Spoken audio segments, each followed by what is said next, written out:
இந்த மேகதாது விவகாரம் பேசக்கூடிய வாய்ப்பு இருக்கு நமக்கு. ஃபோனில்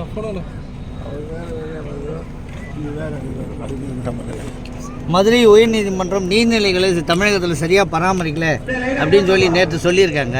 நம்ம பராமரிக்கணுமா, அது இன்னும் நடவடிக்கை ஏதாவது எடுக்க போகிறோமா? எல்லாரும் பராமரித்து கொண்டு தான் இருக்கிறோம். குறிப்பிட்டு சொன்னால் எங்கே என்று அதை பற்றி கவனிக்கலாம். அந்த நீர்நிலைகள் ஆக்கிரமிப்பு எடுக்கிறதுலையும் பின்தங்கி இருக்குது அப்படின்றாங்க. எடுக்கிறோம். பல ஊர்களில் மக்கள் ஒன்று திரண்டு இருக்கிறாங்க. மக்களுடைய கோஷத்துக்கு நாம் வணங்க வேண்டும்.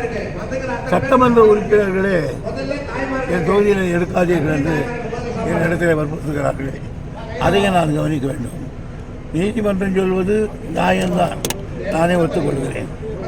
ஆனால் நீதிமன்றத்தினுடைய ஆணை அவர்கள் செய்வதில்லை, வந்தால் போனால் முடியாதுங்கிறார்கள்.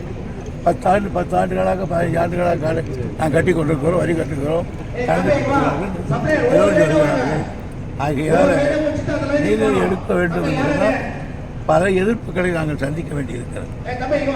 அதையும் நீதிமன்றம் உணர வேண்டும். இதில் எதிர்கட்சிகளும் அதை எதிர்க்கிறாங்களா சார்? இப்போ இந்த ஆமாம், யாரும் அவங்க தொகுதி வரும்போது எழுதுவான். அவங்க நல்லதான் சார் எடுக்கணுவாங்க. அவங்க தொகுதி நான் இருந்துட்டார், நம்ம இந்த மட்டும் வேணாம் சார் அப்படின்னு. அது கம்யூனிஸ்டுடைய தலைவர் ஒருத்தர் எனக்கு லெட்டர் கொடுத்துருக்கார், எடுக்க வேணாம்னு சொல்லி. அதுக்கு என்ன பண்ணுவீங்க? Right, okay, thank you.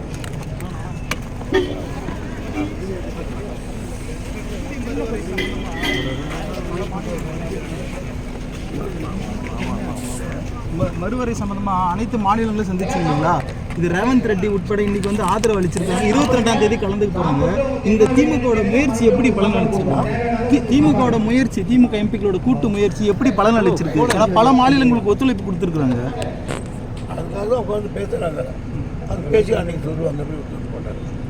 ஆனால் இந்த 22ஆம் தேதி நடைபெறும் கூட்டத்தில் வேற என்ன எதிர்பார்க்கலாம் சார்? மறுவர் எதிர்பார்க்க முடியாது நினைக்கிறேன். இதுக்காக தான் போடுவோம். எடப்பாடி சொல்லியிருக்காரு, ஸ்டாலின் வந்து மேடையில் தான் வீரவசனம் பேசுகிறாரு, என்னோட மேடையில் விவாதிக்க தயாரான்னு கேட்டிருக்காருங்க சார்.